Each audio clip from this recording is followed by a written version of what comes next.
دوستو، اس شہر کا نام ڈیرہ غازی خان کیوں رکھا گیا؟ پورے پاکستان میں اپنے نام کا لوہا منوانے والا ڈی جی سیمنٹ کا ڈیرہ غازی خان کے ساتھ کیا تعلق ہے؟ ڈیرہ غازی خان میں ایسے کون سے مقامات ہیں جو سیاحوں کے دلوں کو اپنی طرف کھینچ لینے کی طاقت رکھتے ہیں؟ آئیے جانتے ہیں۔ السلام علیکم دوستو۔ پاکستان کے جنوب مغرب میں واقع ایک تاریخی اور قدرتی خوبصورتی سے مالا مال علاقہ، جہاں پہاڑ بھی ہیں، ریگستان بھی اور سرسبز میدان بھی، یہ ہے ڈیرہ غازی خان، ایک ایسا شہر جو ماضی، حال اور مستقبل کا حسین امتزاج ہے۔ آئیے اس شہر کو تاریخ و ثقافت اور ترقی کے آئینے میں جاننے کی کوشش کرتے ہیں۔ ڈیرہ غازی خان کی بنیاد 15ویں صدی کے آخر میں مغل دور کے ایک اہم شخصیت غازی خان میرانی نے رکھی۔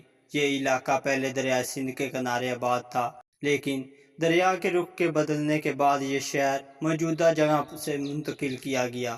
غازی خان کا مقبرہ آج بھی شہر کی تاریخی شناخت ہے۔ یہ شہر مختلف ادوار میں کئی تہذیبوں کا گہوارہ رہا، جن میں مغل، افغان اور برطانوی دور شامل ہیں۔ ڈیرہ غازی خان پنجاب، بلوچستان اور سندھ کے سنگم پر واقع ہے، جس کے مغرب میں کوہ سلیمان کی خوبصورت پہاڑیاں ہیں اور مشرق میں دریائے سندھ بہتا ہے۔ یہاں کا سب سے دلکش مقام فورٹ منرو ہے، جو کوہ سلیمان میں واقع ایک خوبصورت ہل اسٹیشن ہے۔ گرمیوں میں یہ جگہ ہزاروں سیاحوں کی توجہ کا مرکز بنتی ہے۔ اس کے علاوہ سخی سرور کا مزار، تخت لند اور دریائے سندھ کے کنارے غروب آفتاب جیسی جگہیں اس جگہ کو منفرد بناتی ہیں۔ ڈیرہ غازی خان کی ثقافت میں پنجابی، بلوچی اور سرائیکی رنگ شامل ہیں۔ یہاں کی مقامی زبان سرائیکی ہے، مگر بلوچی، اردو اور پنجابی بھی عام بولی جاتی ہے۔ لوگ موسیقی، جھومر اور مقامی میلوں کا ایک خاص مقام ہے۔ یہاں کے لوگ مہمان نواز، سادہ اور رویت پسند ہیں۔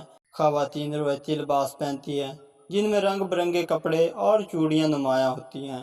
ڈیرہ غازی خان کی معیشت کا بڑا انحصار زراعت پر ہے۔ یہاں کا زرعی نظام دریائے سندھ کے پانی اور نہری نظام پر مبنی ہے۔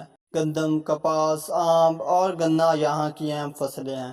یہاں کا چونسا آم پوری دنیا میں مشہور ہے، جو ذائقے، مٹھاس اور خوشبو میں لاجواب مانا جاتا ہے۔ اس کے علاوہ یہاں کا ڈی جی سیمنٹ جیسا صنعتی یونٹ بھی موجود ہے، جو پاکستان بھر میں سیمنٹ کی بڑی فراہمی کرتا ہے۔ ڈیرہ غازی خان میں تعلیمی میدان میں بھی نمایاں ترقی ہوئی ہے۔ غازی university, Dera Ghazi Khan medical college اور دیگر سرکاری و نجی ادارے نوجوانوں کو تعلیم کے زیور سے آراستہ کر رہے ہیں۔ شہر میں سڑکوں کا جال، ہسپتال، پارکس اور جدید سہولیات ترقی کا پتہ دیتے ہیں۔ یہ شہر کئی نامور شخصیات کا مسکن رہا ہے، جن میں صدر فاروق لاغاری، معروف روحانی بزرگ حضرت سید سخی سرور اور کئی سیاست دان اور دانشور شامل ہیں۔ یہاں کے لوگ تعلیم، ادب، سیاحت اور فوج پاکستان میں خدمات انجام دیتے آئے ہیں۔ ڈیرہ غازی خان ایک ایسا شہر ہے جو روایت اور جدت کو ساتھ لے کر چل رہا ہے۔ قدرتی حسن، تاریخی عمارتیں، مہمان نواز لوگ اور زرخیز زمینیں اسے پاکستان کے اہم ترین شہروں میں شمار کرتی ہیں۔ یہ شہر نہ صرف اپنے ماضی پر فخر کرتا ہے، بلکہ روشن مستقبل کی جانب بڑھ رہا ہے۔ مزید آپ ڈیرہ غازی خان کے بارے میں کیا جانتے ہیں؟ اپنی رائے کا اظہار ضرور کریں۔ چینل کو سبسکرائب کرنا نہ بھولیں۔ جزاک اللہ۔